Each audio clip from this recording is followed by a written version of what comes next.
Halo Sobat BM bercerita. Assalamualaikum warahmatullahi wabarakatuh. Pagi itu, Randy menghubungi adiknya yang bernama Renda serta bibinya yang bernama Lek Sri Hartati. Randy meminta tolong mereka untuk mendatangi rumahnya, menemui Fani dan bertanya kepada Fani obat apa yang ingin dibeli. Karena katanya Fani istrinya tidak bisa dihubungi sejak tadi. Sementara Randy mengakui dirinya sedang menuju ke sebuah apotik untuk membeli obat yang dipesan Fani. Tetapi Randy mengatakan kepada Renda dan buleknya bahwa kunci rumah jadi satu dengan ikatan kunci sepeda motornya, serta masih tertancap di sepeda motor yang dia tinggalkan di rumah orang tuanya, di Dusun Tempura yang jaraknya sekitar 10 menit dari rumahnya. Randy meminta adik dan buleknya itu untuk mengambil kunci rumahnya terlebih dahulu. Setelahnya, Renda dan Bulek Sri segera menuju ke rumah Randy dan Fani sekitar pukul 7.45 pagi. Setibanya di sana, rumah tampak sepi, seperti tidak ada orang. Mereka pun mencoba memanggil Fani, namun tidak ada jawaban. Bulek Sri dan Rendra masuk ke dalam rumah. Awalnya mereka mengira Fani sedang terbaring tidur dengan sebuah boneka beruang biru berada di atasnya. Namun saat dibukanya boneka itu, Bulek Sri dan Renda kaget bukan kepalang ketika mendapati ada pisau yang menancap di perut Fani, hingga mengakibatkan tubuhnya bersimbah cairan merah.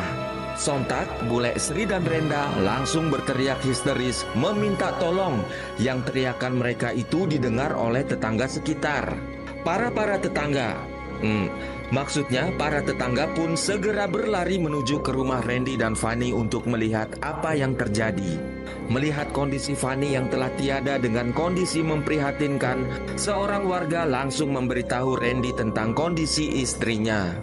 Mendengar itu, Randy pun segera bergegas menuju ke rumah. Dia menangis histeris, menangis sejadi-jadinya melihat Fani. Para warga pun mencoba menenangkan Randy yang kelihatan sangat terpukul dan syok atas kepergian sang istri dengan kondisi tidak wajar tersebut. Randy tak menyangka istrinya yang baru dinikahinya selama 9 bulan itu kini sudah tidak bernyawa dengan kondisi yang tidak wajar. Warga pun melapor ke pihak kepolisian. Menerima laporan tersebut, tim Polsek Jember segera menuju ke lokasi. Setibanya di sana, polisi melakukan pemeriksaan secara intensif. Saat ditemukan, cairan merah korban masih segar, namun banyak terserap di kasur busa, dengan pisau yang masih menancap di perut sisi kiri korban. Selanjutnya, jasad korban dibawa ke rumah sakit guna dilakukan pemeriksaan lebih lanjut, dengan dugaan bahwa korban Fani melakukan diskon umur atau bundir. Karena dari ponsel Renda, adik Randy, saksi yang pertama kali menemukan korban, menunjukkan pesan WhatsApp yang sebelumnya dikirim Fani kepada dirinya, di mana dalam pesan tersebut Fani mengungkapkan permintaan maaf. Setelah polisi melakukan penyelidikan kasus tersebut selama 12 jam, akhirnya polisi menangkap tersangka Randy, suami korban sendiri. Loh, kok bisa? Sebelum lanjut ke ceritanya, silakan tekan tombol subscribe-nya. Bunga melati tumbuh di darat. Cakep. Kayu jati dipahat-pahat. Lanjut. Ketika hati galau berat, keluarga jadi tempat curhat. Garuk-garuk hidung. Cakep. Hidung saya gatel beneran, ge. Lanjut. Di sebuah rumah sederhana yang terletak di perumahan karyawan Afdeling Dampar, Kecamatan Bulusari, Kabupaten Jember, Jawa Timur, tinggal sepasang suami istri, Randy Setiawan 28 tahun dan Fani Amalia 24 tahun. Randy dan Fani menikah 9 bulan lalu sebelum kejadian, di bulan Januari 2019. Randy bekerja sebagai penjaga malam di perumahan Afdeling Dampar. Tidak banyak informasi tentang latar belakang dari Randy dan Fani. Semua informasi tentang kasus ini hanya merujuk pada kondisi rumah tangga mereka selama beberapa bulan pernikahan. Randy mengaku bahwa sejak memasuki bulan kelima pernikahan, Fani tidak mau menceritakan persoalan apapun kepada sang suami. Sebagai suami, Randy ingin Fani terbuka kepada dirinya tentang apapun, entah masalah pribadi, keluarga, masalah suasana hati, dan yang terpenting masalah keuangan mereka.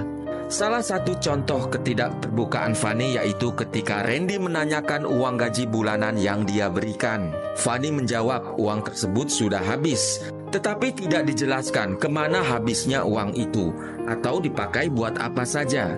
Sehingga inilah yang membuat Randy merasa kecewa dan merasa tidak dihormati sebagai seorang suami. Ditambah lagi, memang Randy dan Fanny sedang mengalami masalah dalam ekonomi. Sikap tertutup Fanny membuat Randy lama-kelamaan menjadi frustasi dan mulai berpikir tidak jernih. Dalam keputusasaannya, Randy mengambil jalan pintas di luar nalar untuk menyelesaikan masalahnya dengan sang istri. Di mana pada hari Minggu 27 Oktober 2019, Randy yang sedang bekerja sebagai penjaga malam di Abdeling, Dampar, tiba-tiba pamitan pulang kepada rekan kerjanya sekitar pukul 3 pagi. Saat itu Randy beralasan istrinya sakit. Sepanjang jalan perjalanan ke rumah, pikirannya kosong. Setibanya di rumah, Randy sempat terdiam sejenak, lalu ia sempat melihat album pernikahannya dengan sang istri. Setelah itu Randy tidur di kamar depan. Tidak mau tidur bersama Fanny, tetapi katanya sang istri mengikutinya pindah tidur ke kamar tersebut. Selanjutnya pada pukul 3.10 dini hari, entah apa yang merasukinya, Randy tiba-tiba saja mengambil sebilah pisau. Lalu dia mengarahkan pisau tersebut ke perut Fanny sambil membekap mulut istrinya dengan bantal. Sontak hal itu pun membuat Fanny kehilangan banyak cairan merah dan meninggal dunia. Fanny, istri yang baru dinikahinya selama 9 bulan itu harus kehilangan nyawa di tangan seorang suami yang seharusnya melindunginya. Melihat sang istri sudah tidak bernyawa, Randy pun mengambil sebuah boneka besar berwarna biru, lalu meletakkan boneka tersebut di atas tubuh sang istri dengan pisau yang masih menancap di tubuhnya. Kemudian Randy keluar dari rumah. Ia menuju rumah orang tuanya yang berjarak tempuh sekitar 10 menit. Di sana dia meninggalkan sepeda motor serta kunci rumahnya. Dalam penyelidikan awal ada dugaan bahwa korban Fanny melakukan diskon umur atau bunuh diri. Tetapi teori bunuh diri itu tampak janggal bagi polisi karena melihat kedalaman pisau yang menancap di perut Fanny sepanjang 26 cm sampai tembus ke kasur yang ditiduri Fanny. Pisau itu masih menancap di perut Fanny saat pertama kali ditemukan polisi. Kalau orang menusuk dirinya sendiri dalam kedalaman tusukan 5 hingga 10 cm, orang tersebut pasti sudah sangat kesakitan dan tangannya akan terlepas dari pisau itu. Sedangkan kedalaman tusukan di perut Fanny mencapai 26 cm, bahkan sampai menembus bagian tubuh di belakang Fanny dan menyentuh kasur. Sehingga polisi menduga kuat bahwa pisau itu ditusukkan oleh seseorang. Kecurigaan itu ditambah dengan adanya boneka beruang berwarna biru yang menutupi kasur tersebut. Analisa polisi sangat tidak mungkin orang melakukan bundir dan kondisinya sekarat masih berpikir untuk menutupi dengan boneka sebesar itu. Melihat dari posisi boneka itu, tampak seorang berusaha menutupi pisau yang menancap pada korban. Kemudian muncul dugaan Fanny dihabisi oleh perampok. Tetapi setelah penyelidikan menyeluruh, di rumah yang menjadi TKP tidak ada kerusakan apapun atau usaha paksa masuk di rumah itu, serta pintu rumah juga dalam keadaan terkunci. Pada titik ini, polisi mengarahkan fokus kepada orang terdekat korban, yakni sang suami Randy Setiawan. Kepada polisi, Randy mengatakan bahwa saat kejadian dirinya sedang berada di luar rumah, yaitu untuk membeli obat di apotik. Ternyata setelah dicek oleh penyelidik, tidak ada karyawan di sana yang mengaku melihat Randy pada rentang waktu tersebut. Polisi juga mengamati soal kunci rumah yang hanya ada satu dan dikuasai oleh Randy yang ditaruh di sepeda motor. Dengan kejanggalan-kejanggalan tersebut, Randy yang diperiksa secara maraton oleh penyelidik akhirnya tidak bisa mengelak lagi dan mengakui perbuatannya, bahwa dirinya yang telah menghabisi istri yang telah dinikahinya selama 9 bulan. Kepada penyelidik, Randy mengaku bahwa dia melakukan perbuatannya secara spontan. Dia merasa kecewa karena tidak dihargai sebagai suami. Istrinya tidak pernah cerita jika memiliki persoalan. Selain itu juga ada persoalan ekonomi dalam rumah tangga mereka, sehingga memicu sakit hati sampai dia melakukan perbuatan itu secara spontan. Selain itu terungkap Randy lah yang mengirim pesan WhatsApp dari ponsel adiknya. kepada Renda adiknya untuk membuat seolah-olah Fani mendiskon umurnya sendiri. Polisi menjerat Randy dengan Undang-Undang Kekerasan dalam Rumah Tangga nomor 23 tahun 2004. Pasal 44 ayat 3 dengan ancaman hukuman penjara 15 tahun dan subsidiar pasal 338 KUHP, yaitu barang siapa sengaja menghilangkan nyawa orang lain diancam hukuman 15 tahun. Demikian kisah sepasang pengantin yang baru saja menikah 9 bulan lalu.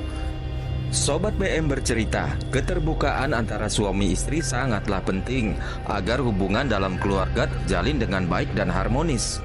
Selain itu, bersikap terbuka dalam hubungan sangat penting untuk membangun kepercayaan, pengertian, dan hubungan emosional yang kuat dengan pasangan. Baik itu suami maupun istri, bersikap terbuka dengan pasangan berarti siap dan bersedia berkomunikasi tentang pikiran, perasaan, dan pengalaman. Semoga Fani diterima di tempat yang layak di sisi Sang Pencipta. Dari cerita ini, apa pelajaran yang bisa kita ambil? Warga Belgia datang ke Cimahi, Cakep, membeli ikan dan bunga melati. lanjut. Keluarga bahagia selalu mengasihi, saling memaafkan, saling mengerti. Terima kasih sudah menyimak video ini. Wassalamualaikum warahmatullahi wabarakatuh. Have a nice day and bye-bye.